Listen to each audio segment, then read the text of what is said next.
Salam alaikum, chers élèves. Dans cette séance, nous allons voir, Inch'Allah, un nouveau cours sur les convertisseurs statiques, c'est l'onduleur. Alors, ce cours, ça fait partie de l'unité ADC, c'est-à-dire alimenter, distribuer, convertir, et plus précisément dans la fonction distribuer. Bon, alors qu'est-ce qu'un non-dealer ou bien c'est quoi le rôle d'un non-dealer? Alors l'on-dealer permet la conversion d'une tension continue en une tension alternative. Donc nous avons ici une source de tension continue et un récepteur en courant alternatif. Alors il faut installer entre ces deux un convertisseur qui est l'onduleur. Donc il est symbolisé par un rectangle. Dans sa première partie, nous avons le symbole de la tension continue et dans la deuxième partie, nous avons le symbole du courant alternatif ou bien d'une tension alternative. Alors, quels sont les domaines d'application de l'onduleur, c'est-à-dire où on peut trouver un onduleur? Bien, c'est le premier exemple concerne les parcs solaires, c'est-à-dire dans lequel nous avons des panneaux solaires ou bien des modules photovoltaïques. Alors, comme vous savez, un panneau solaire permet la conversion des rayons solaires en une tension ou bien un courant continu. Une tension continue. Et ici, nous avons un réseau électrique triphasé ou bien triphasé. Donc, quand je parle triphasé, c'est-à-dire je parle sur des phases, donc je parle sur une tension alternative.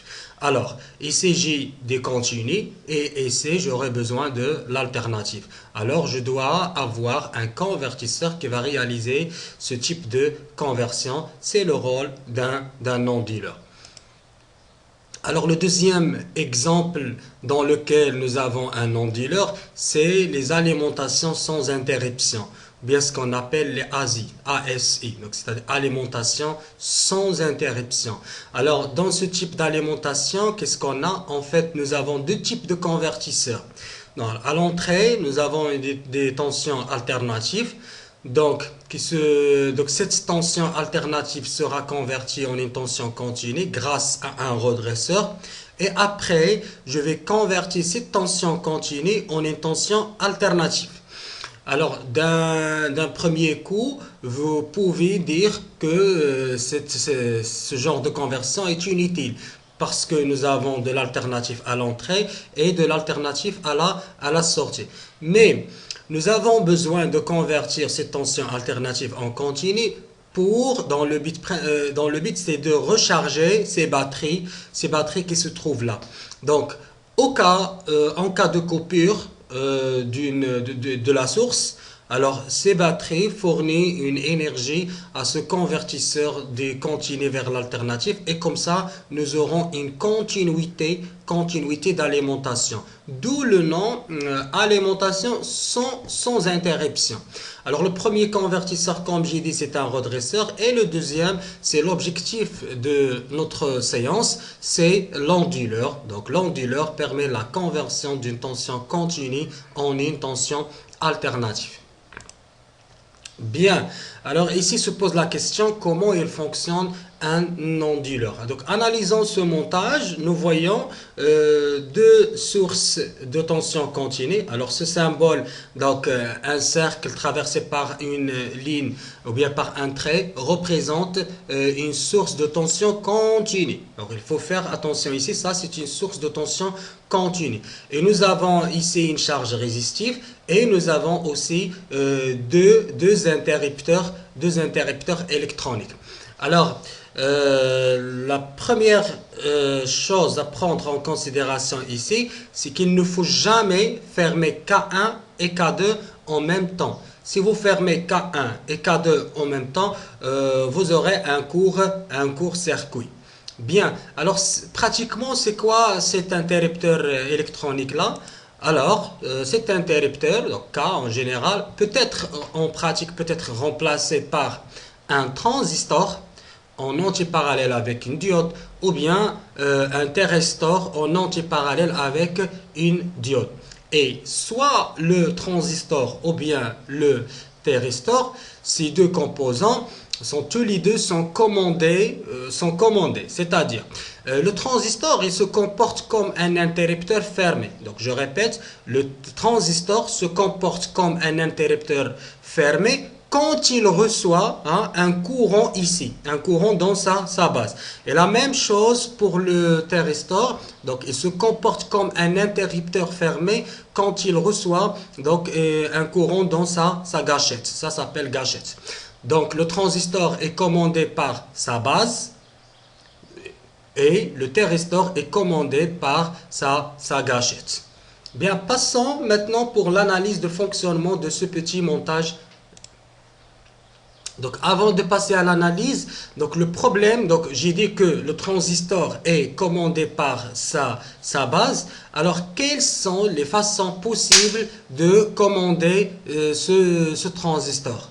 Donc nous pouvons avoir une commande symétrique, une commande décalée et une commande émulée. Donc en fait on distingue trois types de commandes: la commande symétrique, la commande décalée et la commande émulée. Donc commençons par la commande symétrique. Bien, c'est quoi la commande symétrique? C'est-à-dire on va fermer K1 de 0 à T sur 2 et ensuite on va fermer K2 de T2 à T. Et comme ça sera une période. Donc symétrique, avec la même durée de fermeture de K1, c'est la même durée de fermeture de K2. D'où le nom symétrique. Et regardez, de 0 à T demi, c'est K1 qui est fermé. Donc K2 doit être ouvert. Et de T demi à T, c'est K2 qui est fermé. Donc K1 doit être ouvert. Dans le but, c'est de ne pas avoir un court circuit. Bien, alors, passons maintenant à l'analyse lorsque T comprise entre 0 et T demi. Donc c'est K1 qui est fermé. Alors lorsque K1 qui est fermé, si vous appliquez la loi des mailles ici, vous aurez E moins V est égal 0, ce qui donne que V est égal E. Pour le courant, il suffit d'appliquer ici la loi d'Ohm. La loi d'Ohm, qu'est-ce qu'il dit? V est égal R fois I. Donc I sera égal V sur R. Alors, au deuxième intervalle, c'est-à-dire entre T demi et T, c'est K2 qui est fermé. Alors, vous voyez ici, nous avons fermé K2.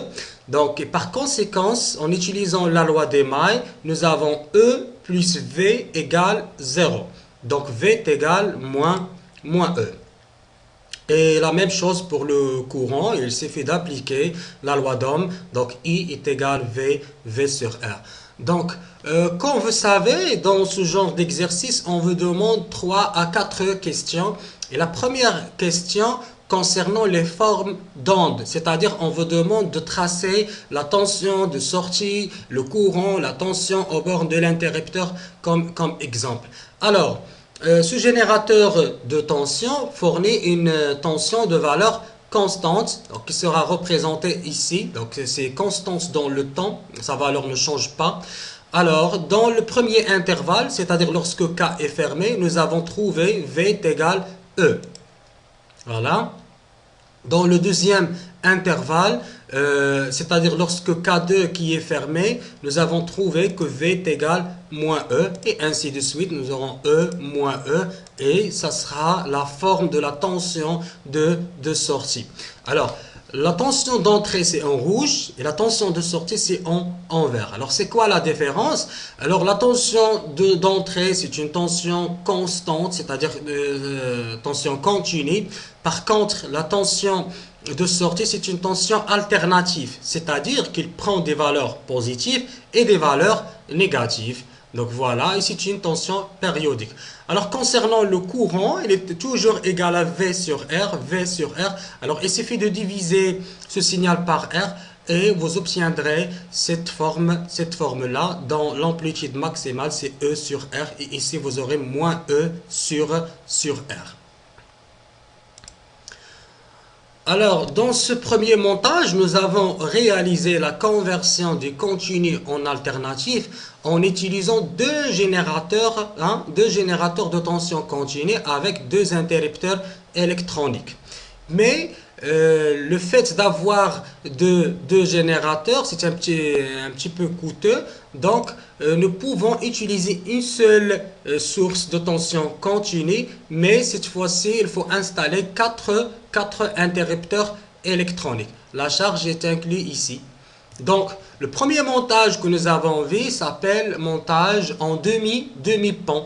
Et ici, c'est un montage en pont. Donc, passons à l'analyse des montages en pont. Alors, vous obtiendrez les mêmes formes que le montage en demi-pont. C'est-à-dire que entre 0 et T2, K2 et K4 qui sont fermés. Donc, voilà le schéma qui illustre la fermeture de K2 et K4. Donc, nous avons ici K2, K4. Si vous faites la loi des mailles, alors vous aurez E moins V est égal 0, donc V est égal E, voilà, V est égal E. Entre T2 et T, c'est K1 et K3 qui sont fermés. Voilà, K1 et K3. Si vous faites la loi des mailles, E plus V est égal 0, donc V est égal moins E. Donc c'est la même forme d'onde que nous avons obtenue pour le montage en pont. Bien, ça c'était la première question. La deuxième question concerne la valeur moyenne et la troisième question concerne la valeur efficace. Alors, je vous rappelle ici la formule ou bien la formule de calcul de la valeur moyenne. Donc, la valeur moyenne est égale à quoi? La surface algébrique pendant une période. Voilà la surface algébrique pendant une période divisée par la période.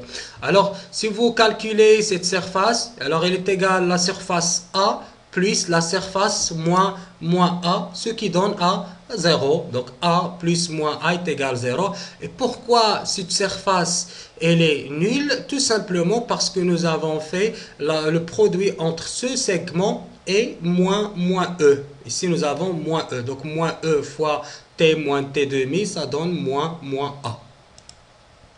Donc, la valeur moyenne de la tension de sortie est nulle. Et ici, il faut retenir que pour une tension, bien en général, pour un signal alternatif, périodique, symétrique, sa valeur moyenne est toujours nulle. La valeur efficace de la tension de sortie. Alors, comme vous savez, la formule qu'on utilise pour le calcul de la valeur efficace, c'est V efficace au carré est égal à 1 sur T, l'intégrale de 0 à T. Alors, l'intégrale permet le calcul de l'air, mais cette fois-ci, c'est l'intégrale de la tension au carré. Donc, il suffit de calculer l'air ou bien de calculer l'intégrale entre 0 et T2 et multiplier le tout par 2. Donc voilà, nous avons multiplié par 2 et nous allons calculer l'intégrale de 0 à T2 et que la tension entre 0 et T2 quoi égale E. Donc on va remplacer VT carré par E au carré. Alors tout calcul fait, vous allez obtenir V efficace est égal E. Donc je répète, pour soit le montage en demi-pont ou bien en pont complet en utilisant la commande symétrique, la valeur moyenne de la tension de sortie est nulle et la valeur efficace de la tension de sortie est égale E, c'est la valeur du générateur. Alors ici, comme vous voyez, la valeur efficace elle est constante, c'est-à-dire elle est fixe. Passons maintenant à la commande décalée. Alors, dans le premier montage, nous avons dit que K1 va fonctionner avec K3, c'est-à-dire en diagonale, et K2 va fonctionner avec K4. Et nous avons dit qu'il faut faire attention de ne pas fermer en même temps K1 et K3. La même chose pour K2 et K4. Donc K1 doit être complémentaire de K3, c'est-à-dire l'inverse, et K2 doit être le complémentaire de K3.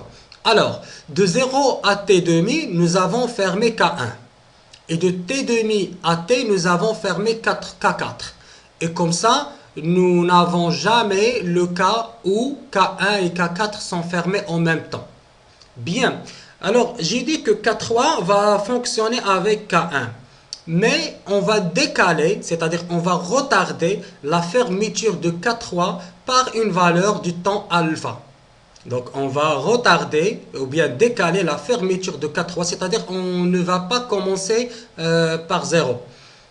Donc voilà, j'ai décalé. Donc d'où le nom décalé. C'est comme si j'ai décalé la fermeture de K3 par une valeur de alpha. Alors automatiquement la fermeture de K2 sera décalée. Voilà, K2. Alors pour avoir la même durée de fermeture, alors j'aurai une partie qui reste ici. Alors cette partie, on va la déplacer ici.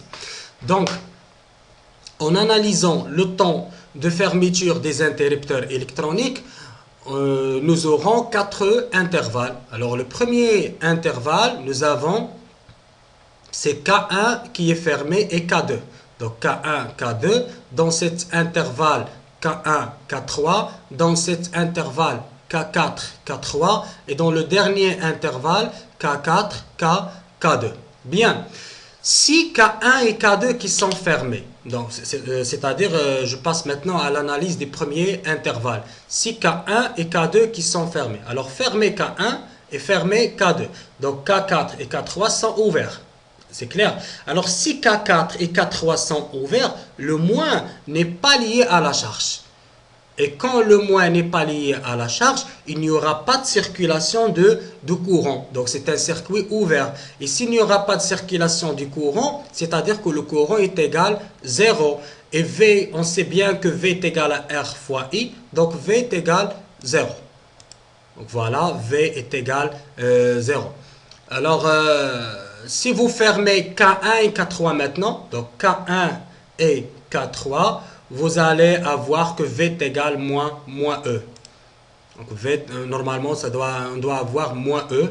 Et si vous fermez maintenant dans le troisième intervalle K4 et K3, donc K4 et K3 qui sont fermés, alors K1 et K2 sont ouverts, le plus n'est pas relié à la charge. Et par conséquent, il n'y aura pas de circulation de courant, d'où la valeur de V sera nulle, sera égale à 0. Et dans le dernier intervalle, nous avons K4 et K2. Voilà, il suffit de fermer maintenant K4 et K2, alors V est égal E. Donc il suffit ici d'inverser. Donc ici vous aurez moins E et ici vous aurez E. Donc d'où la forme de la tension de sortie qui est une tension alternative, c'est-à-dire elle prend des valeurs positives et des valeurs négatives. Mais cette tension, bien cette forme d'onde, elle est différente de la commande symétrique. Elle est différente de la commande symétrique. Alors le courant, il aura la même forme que la tension, mais divisé par R.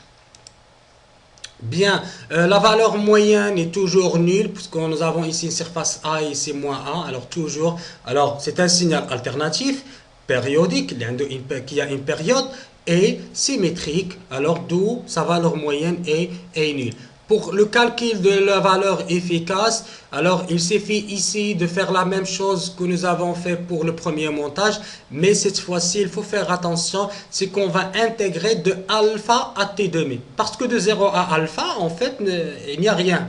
Il n'y a pas d'air ici. Donc de 0 à alpha, il n'y a pas d'air. Donc il suffit d'intégrer de alpha à t demi et multiplier le tout par 2. Voilà, donc nous avons multiplié par 2 et nous avons calculé l'intégrale de alpha à t demi. Alors tout calcul fait, vous aurez à avoir cette formule, c'est que la valeur efficace est égale E fois la racine de 1 moins 2 alpha sur t, avec alpha c'est le temps de retard ou bien de décalage. Alors comme vous voyez ici, donc dans le premier montage nous avons trouvé que V efficace est égal E, mais dans ce montage nous avons trouvé cette formule. Et cette formule indique que la valeur efficace est réglable ou bien est variable en agissant sur le facteur alpha. Donc quelqu'un peut avoir alpha ici, l'autre peut avoir alpha ici. Donc alpha varie entre cette valeur et t demi, entre 0 et t demi. Donc qu'est-ce qu'on a gagné ici? Donc en fait nous avons gagné une valeur efficace qui est variable. Donc voilà grosso modo de quoi il s'agit la commande décalée.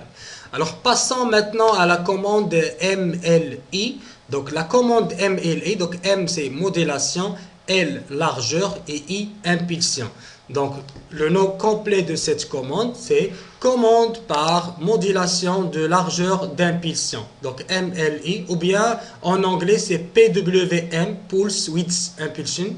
Donc, c'est quoi le principe de cette commande? En fait, ça c'est la commande. Hein. Je parle de la commande. Je ne parle pas de la tension de sortie.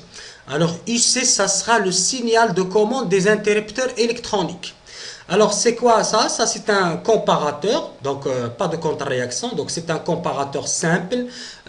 Donc, le principe de fonctionnement de la commande Emily consiste à comparer deux signaux, ou bien deux tensions. Alors, la première tension est appelée porteuse, c'est une tension triangulaire, et la deuxième tension, c'est une tension sinusoïdale qui est appelée modulante. Voilà, donc on va comparer la modulante avec la porteuse. Ici, il faut respecter une condition, c'est que la fréquence de la porteuse doit être plus supérieure que la fréquence de la modulante. Donc voilà un montage qui illustre cette commande Emily. Donc ici nous avons une tension sinusoïdale, c'est V modulante, et ici nous avons une tension triangulaire, c'est V porteuse. La fréquence de la modulante est de 50 Hz et la fréquence de la porteuse est de 50 fois 10, c'est-à-dire 500 Hz.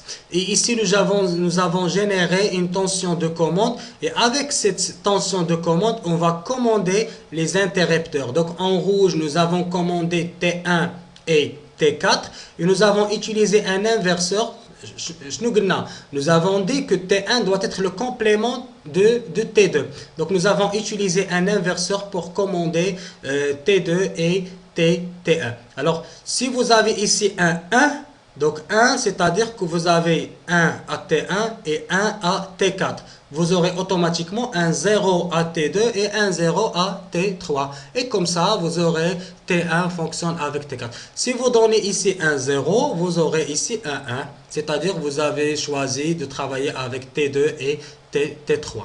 Bien, revenons au principe de fonctionnement de la commande Emily. Donc, comme j'ai dit, nous allons faire une comparaison entre la modulante et la porteuse. Alors, comme vous voyez, en noir, c'est la modulante. Regardez sa période et sa fréquence, il est plus faible que la fréquence de la porteuse qui était un signal triangulaire. Alors le principe de fonctionnement d'un comparateur simple, vous le savez, donc il suffit de repérer les points d'intersection et analyser chaque segment. Par exemple, alors dans un comparateur UC, ou bien la tension de sortie va prendre deux valeurs, soit plus Vsat, soit moins Vsat. Il va prendre plus Vsat quand V plus supérieur à V moins. Et il va prendre moins Vsat quand V plus inférieur à V moins. C'est-à-dire Vm inférieur à Vp. Ou bien Vm supérieur à Vp. Alors dans le premier segment, nous avons que la modulante, c'est-à-dire Vm, le plus, la modulante est supérieure au signal bleu qui est un signal de la porteuse. C'est-à-dire V plus supérieur à V moins, et comme ça ici sera égal à plus Vsat. Alors ici la modulante est inférieure, donc la tension de sortie va prendre moins Vsat et ainsi de suite. Revenons à l'explication du mot modulation. Alors, c'est quoi l'explication du mot modulation de la largeur d'impulsion? C'est le contrôle de la largeur d'impulsion en modifiant sa largeur. Alors, examinez ici la largeur de l'impulsion. Voilà la première impulsion. Voilà la deuxième impulsion. La troisième, la quatrième impulsion. Est-ce que les impulsions ont la même largeur? Non. Alors on dit que nous avons modulé la largeur de l'impulsion, d'où le nom modulation de la largeur d'impulsion, bien la commande MMLI. Donc